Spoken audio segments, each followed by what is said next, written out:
Hi friends, ಎಲ್ರಿಗೂ ನಮಸ್ಕಾರ. Teju veg recipe ಚಾನಲ್ಗೆ ಸ್ವಾಗತ. ಇವತ್ತು ನಾನು ಕುಂಬಳಕಾಯಿ ಪಲ್ಯನ ಮಾಡ್ತಾಯಿದ್ದೀನಿ. ಇದು ಚಪಾತಿ ಜೊತೆ, ದೋಸೆ ಜೊತೆ ತುಂಬಾ ಒಳ್ಳೆ ಕಾಂಬಿನೇಷನ್ ಆಗಿದೆ. ಬನ್ನಿ ಇದನ್ನು ಹೇಗೆ ಮಾಡೋದು, ಇದಕ್ಕೆ ಬೇಕಾಗಿರುವಂಥ ಇಂಗ್ರೀಡಿಯೆಂಟ್ಸ್ಗಳು ಏನು ಅನ್ನೋದನ್ನು ನೋಡ್ಕೊಬರೋಣ. ಮೊದಲಿಗೆ ಇಲ್ಲಿ ನಾನು ಕುಂಬಳಕಾಯಿನ ಈ ರೀತಿ ಉದ್ದುದಾಗಿ ಹೆಚ್ಚಿಟ್ಕೊಂಡಿದ್ದೀನಿ. ಹಾಗೆ ಒಂದು 2 ಈರುಳ್ಳಿನ ಈ ರೀತಿ ಸಣ್ಣದಾಗಿ ಹೆಚ್ಚಿಟ್ಕೊಂಡಿದ್ದೀನಿ. ಹಾಗೆ ಒಂದು 4 ಹಸಿಮೆಣಸಿನ್ಕಾಯಿ, ಅಚ್ಚ ಖಾರದ ಪುಡಿ, ಕೊತ್ತಂಬರಿ ಸೊಪ್ಪು, ಹಾಗೆ ಒಂದು ಅರ್ಧ ಟೇಬಲ್ ಸ್ಪೂನಷ್ಟು ಸಾಸಿವೆ, ಕರಿಬೇವು, ಹಾಗೆ 1 ಕಪ್ನಷ್ಟು ಕಾಯಿ ತುರಿ, ರುಚಿಗೆ ತಕ್ಕಷ್ಟು ಉಪ್ಪು, ಹಾಗೆ ಒಗ್ಗರಣೆಗೆ ಎಣ್ಣೆ.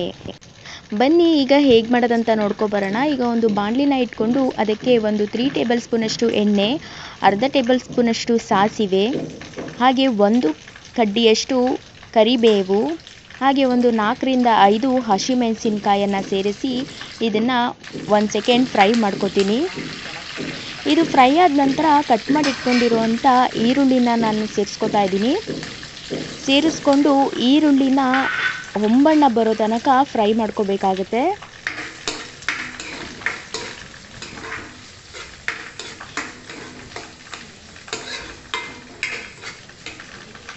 ಈಗ ಈರುಳ್ಳಿ ಫ್ರೈ ಆದ ನಂತರ ಈಗ ಇದಕ್ಕೆ ನಾನು ಕಟ್ ಮಾಡಿ ಇಟ್ಕೊಂಡಿರುವಂಥ ಕುಂಬಳಕಾಯನ್ನು ಸೇರಿಸ್ಕೊಂಡು ಇದನ್ನು ಒಂದು 2 ನಿಮಿಷ ಎಣ್ಣೆನಲ್ಲೇ ನಾನು ಹುರ್ಕೊತೀನಿ. ಇದಕ್ಕೆ ಸ್ವಲ್ಪ ಒಂದು 1/4 ಟೀ ಸ್ಪೂನಷ್ಟು ಉಪ್ಪನ್ನು ಸೇರಿಸ್ಕೊಂಡು ಎಣ್ಣೆಯಲ್ಲಿ ಇದನ್ನು ಚೆನ್ನಾಗಿ ಹುರ್ಕೊತೀನಿ.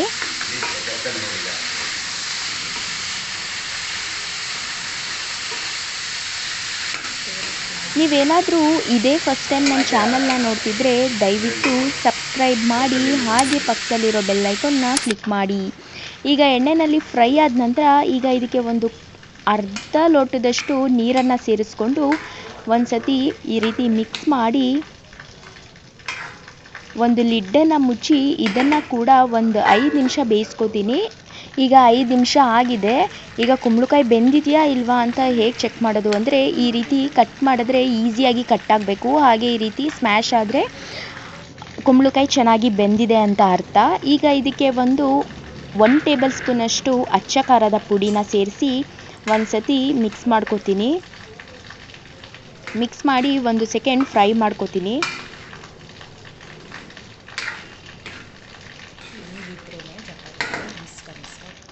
ಈಗ ಇದು ಫ್ರೈ ಆದ ನಂತರ 1 ಕಪ್ನಷ್ಟು ಕಾಯಿ ತುರಿನ ಸೇರಿಸ್ಕೊತಾ ಇದ್ದೀನಿ.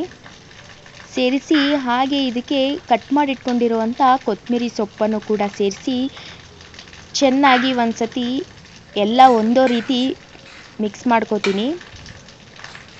ಈ ರೀತಿ ಚೆನ್ನಾಗಿ ಮಿಕ್ಸ್ ಮಾಡ್ಕೋಬೇಕು.